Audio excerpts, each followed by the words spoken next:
Hi guys, आज हम लोग करने वाले हैं basic concepts of combined cycle. सही है। कंबाइंड साइकिल किसे कहते हैं हम?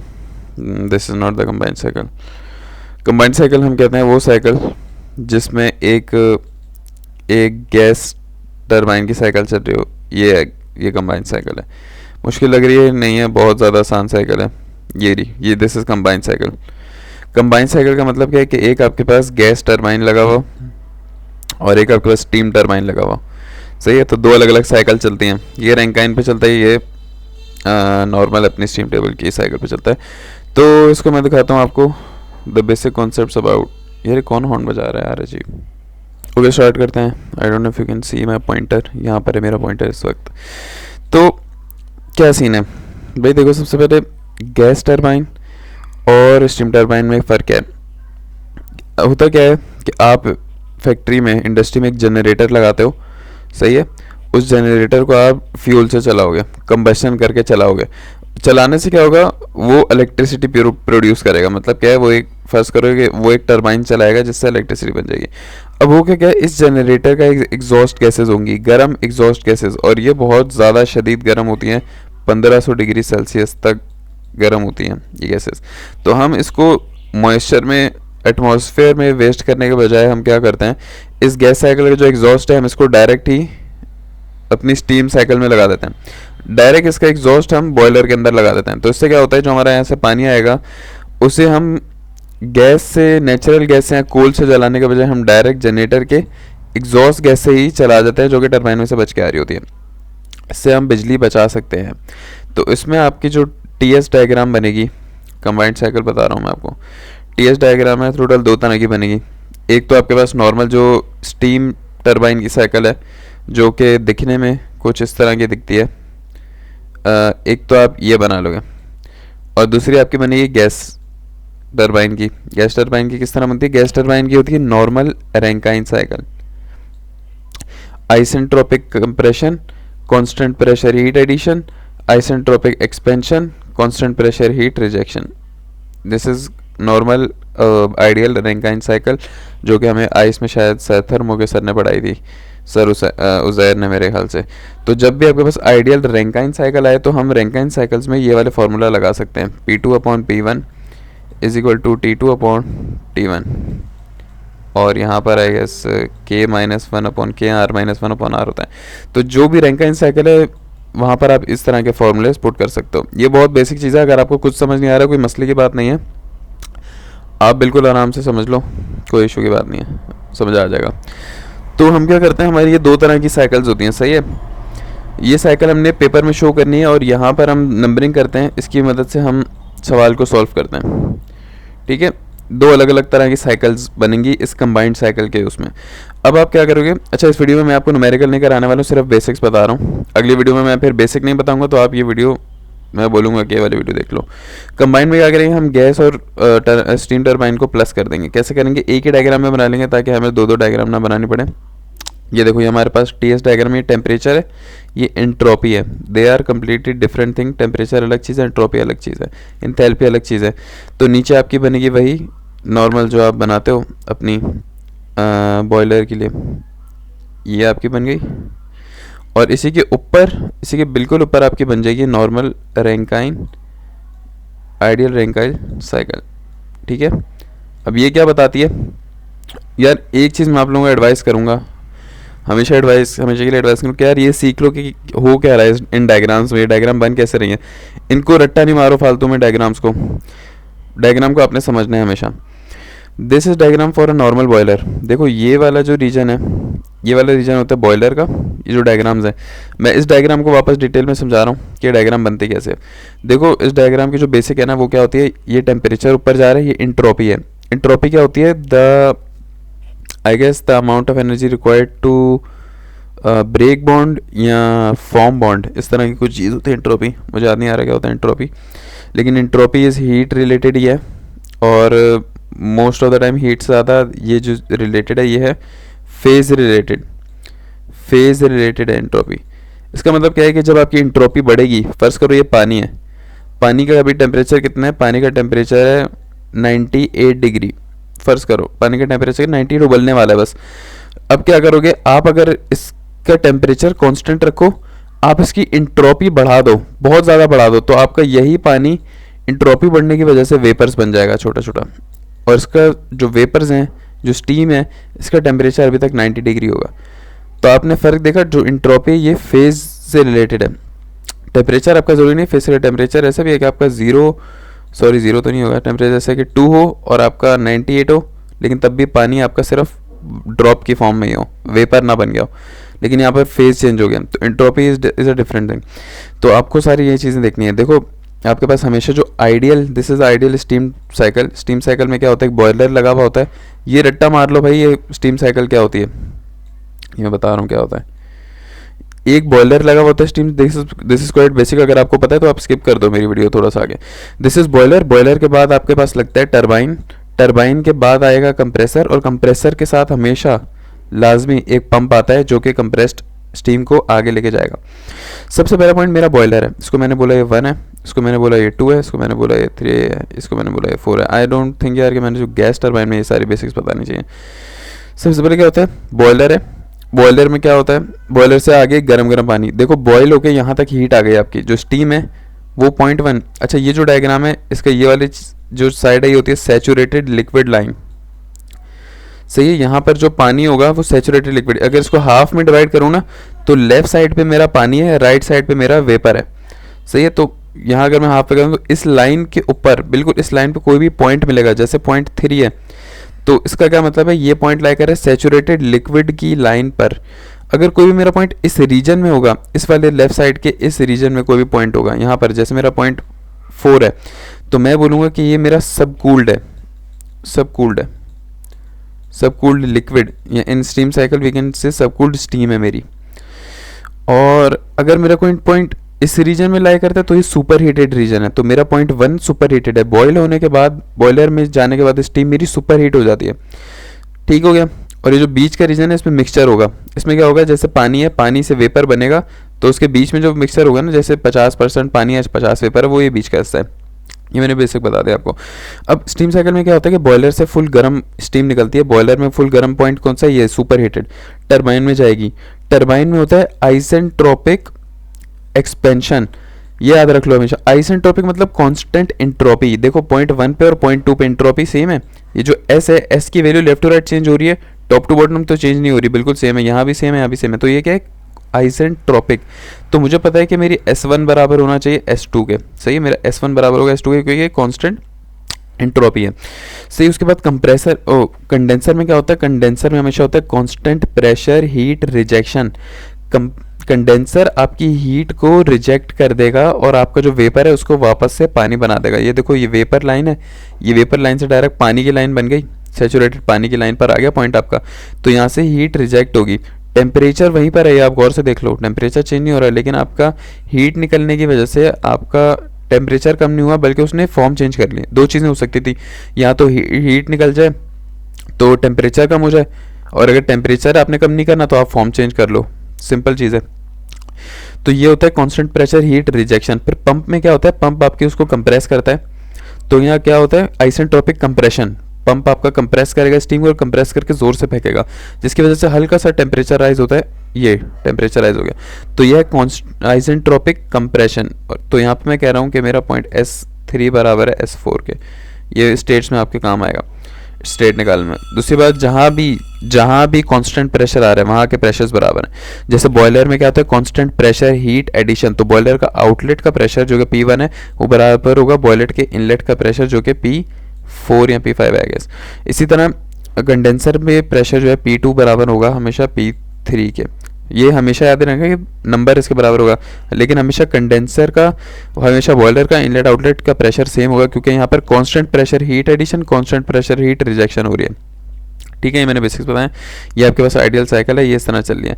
बॉयलर में क्या, बॉयलर से नीचे है, कंडेंसर से पानी बना, पंप से हल्का सा ऊपर बना, और अब ये तीन चीज़ें क्या हैं, ये तीनों चीज़ें बॉयलर का हिस्सा होती हैं। बॉयलर में हमेशा तीन चीज़ें लगी होती हैं, याद रखना। बॉयलर जो है ना आपका, उसमें लगी होती है तीन चीज़ें। ये मेरा बॉयलर है, ये मेरा बॉयलर है, ये एक चीज़ लगी है, ये दूसरी चीज़ लगी है, और ये तीसरी चीज़ लगी है। बॉयलर का पहली चीज़ को कहते हैं हम इकोनोमाइज़र। इकोनोमाइज़र पानी को थोड़ा सा गर्म करता है। ये देखो इस पॉइंट से सब कूल्ड से पानी को थोड़ा सा इतना गर्म करेगा कि वो सैचुरेटेड लिक्विड बन जाएगा पानी, ठीक है। इकोनोमाइजर के बाद आपका लगा होता है इवेपोरेटर। इवेपोरेटर क्या करता है, पानी को इवेपोरेट करेगा, मतलब लिक्विड से क्या बना देगा, उसको वेपर बना देगा। तो स्ट्रेट लाइन जाती है लिक्विड लाइन से वेपर लाइन पे टच करेगी, ठीक है। और बॉयलर का जो तीसरा पार्ट है वो होता है सुपर हीटर, तो वो उस सैचुरेटेड वेपर्स को हीट करके सुपर हीट करके ऊपर ले जाएंगे। तो ये जो 3 लाइंस है ना आपकी, ये होती हैं। फिर वो आगे टरबाइन में अपना प्रोसेस लेके चला जाएगा। ये मैंने आपको यार बेसिक साइकिल भी बता दी। अब मैंने आपको गैस साइकिल भी बता दी। गैस साइकिल के मैं और भी आपको थोड़े से बेसिक्स बता देता हूँ।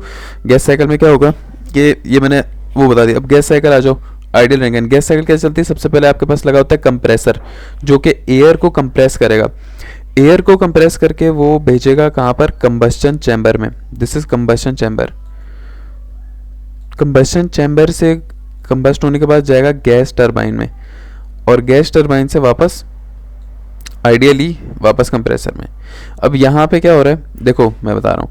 यहाँ से एयर आई, फ्रेश एयर, सही है। एयर गई कंप्रेसर के अंदर, एयर कंप्रेस होके कहाँ गई। अब मैं यहाँ पे टीएस भी बना देता हूँ साथ साथ। TS, this is my TS, this is my plot. हवा आई, हवा कंप्रेस हुई। Compress is a type of pump. Compress होने की वजह से क्या होगा, जब हवा को मैं कंप्रेस करूँ तो उसका टेम्परेचर बढ़ जाएगा। हवा कंप्रेस होगी, स्पीड ज़्यादा होगी, छोटी हो जाएगी, तो उसका टेम्परेचर बढ़ेगा, काइनेटिक एनर्जी बढ़ेगी। तो अगर मेरे पास एक नॉर्मल एयर आ रही है, सब कूल्ड एयर आ रही है, और इसको मैं कंप्रेस करता हूँ, इसका टेम्परेचर राइज हो जाएगा।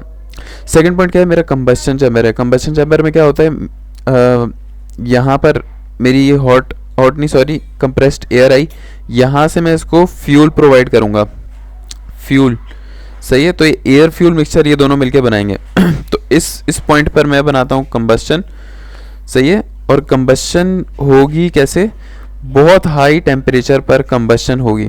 कंबस्टन चैम्बर के अंदर हीट होगी, यहाँ से एयर है, यहाँ से फ्यूल आया, हमने उसको जला दिया। जलाने के बाद क्या हुआ, हवा आपकी कंबस्ट होने के बाद बहुत हाई टेम्परेचर पर पहुँच गई, तो आपका टेम्परेचर और एंट्रोपी दोनों बढ़ जाएंगी, सही है। तो this is known as constant pressure heat addition.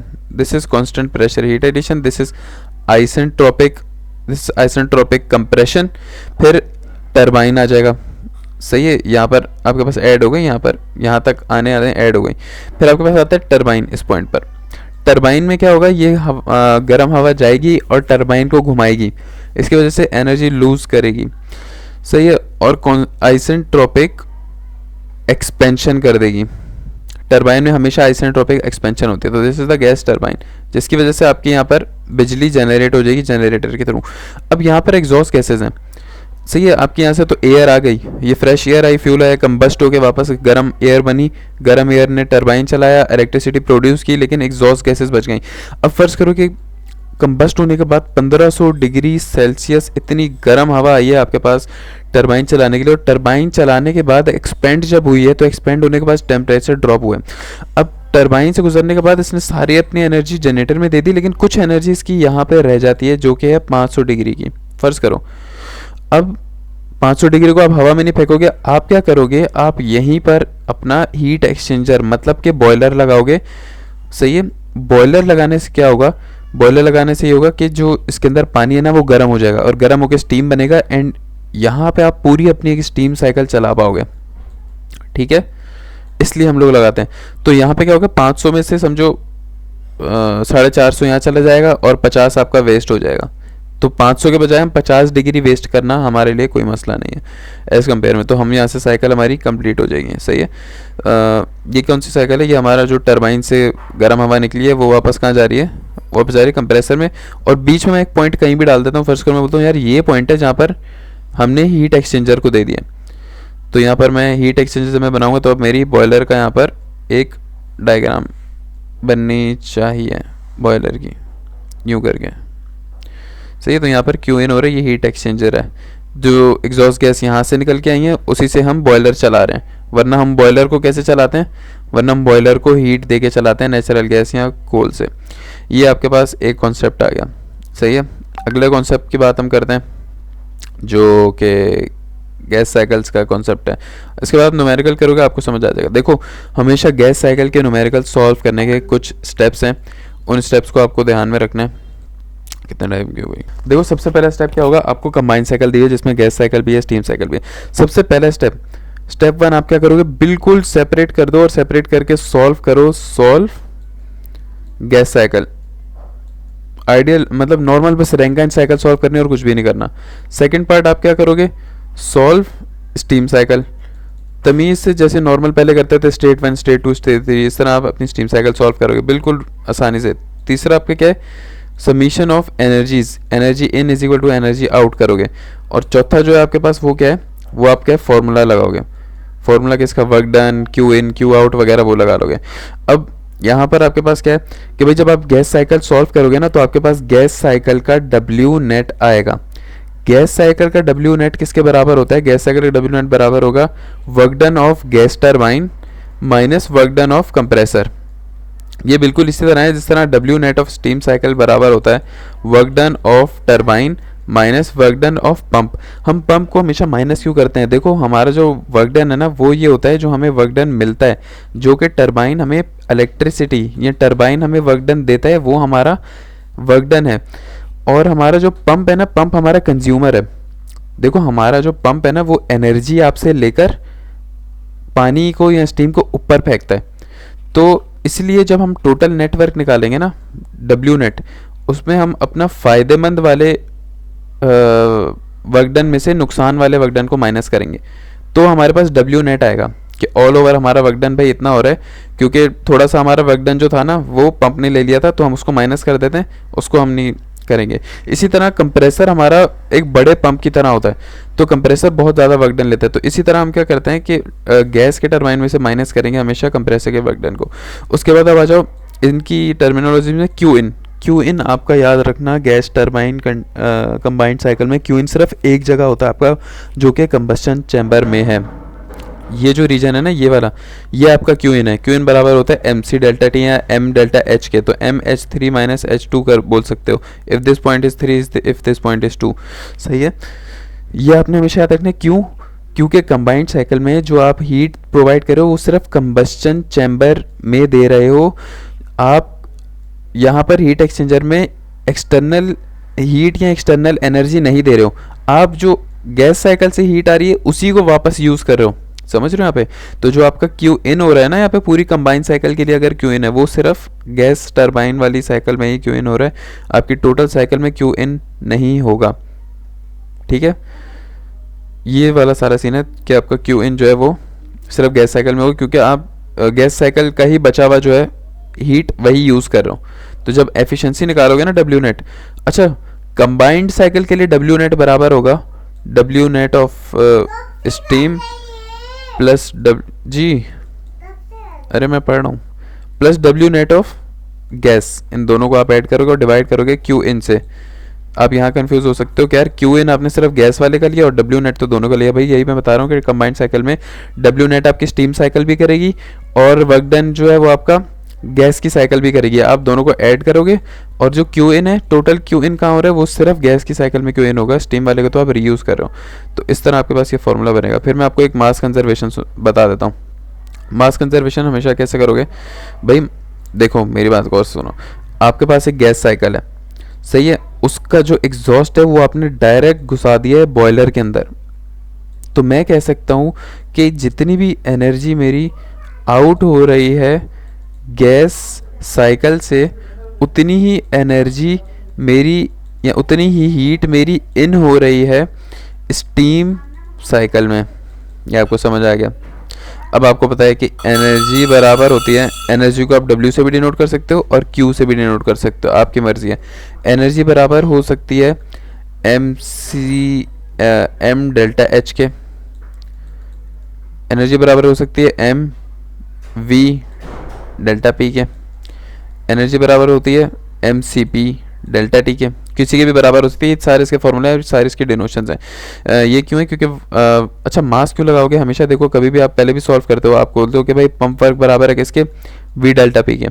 यहाँ पहले सॉल्व करते हैं पंप वर्क बराबर है किसके, डेल्टा H के, H6 माइनस H5। भाई यहाँ पर हमेशा छुपा हुआ मास लगा हुआ होता है और मास की वैल्यू हमेशा 1 होती थी। क्यों, क्योंकि वो सिंपल साइकिल होती थी। अब यहाँ पर जब भी मास में थोड़ी एयर फेयर होगी ना कि गैस फेज साइकिल और स्टीम साइकिल, तो आप हमेशा मास को इंक्लूड करोगे। तो यहाँ पे मास flow rate of air, mass flow rate of steam आपने यहाँ पे इंक्लूड करना है। तो मेरी जो एनर्जी आउट हो रही है वो, अगर मेरी स्टीम साइकिल है ये वाली, तो मेरी एनर्जी आउट रैंकाइन साइकिल में यहाँ पे होती है। तो मैं ये दोनों पॉइंट ले लूँगा। फर्स्ट करो ये 8 है, ये 9 है, तो मैं बोलूँगा एनर्जी किसके बराबर है, मैं ले रहा हूँ MH वाला फॉर्मूला। तो mass of gas, mass flow rate of gas multiply by delta H क्या आना चाहिए मेरा, H8 माइनस H9, क्योंकि H8 पर टेम्परेचर ज़्यादा है, जिसका टेम्परेचर ज़्यादा होगा वहाँ पर उसी को माइनस करोगे। अगर 8 पे ज़्यादा है 9 पे कम है तो आप हमेशा P8 माइनस P9 करोगे। आप हमेशा जब भी H करोगे तो H8 माइनस H9, T से करोगे तो T8 माइनस T9, ये आपने याद रखना है, ठीक है। Is equal to mass flow rate of, इसको आप एयर भी बोल सकते हो गैस को, सही है, मास flow rate of steam multiply by delta. अच्छा स्टीम साइकिल बना दूँ एक बार मैं, स्टीम साइकिल कुछ इस तरह बन जाएगी। और स्टीम साइकिल का क्यू इन एनी पॉइंट पे होगा, तो बॉयलर का इनलेट और आउटलेट, तो फर्स्ट करोगे H4 माइनस और H1 माइनस H4, ये आपकी एनर्जी कंजर्वेशन लगी। और जब भी रीहीटर लगेगा तो यहाँ पे आप अगले टरबाइन का भी एंथैल्पी ऐड कर दोगे, क्योंकि 2 टरबाइन का वर्क डन हो सकता है आपका। तो ये आपका प्रीटी सिंपल आज का था।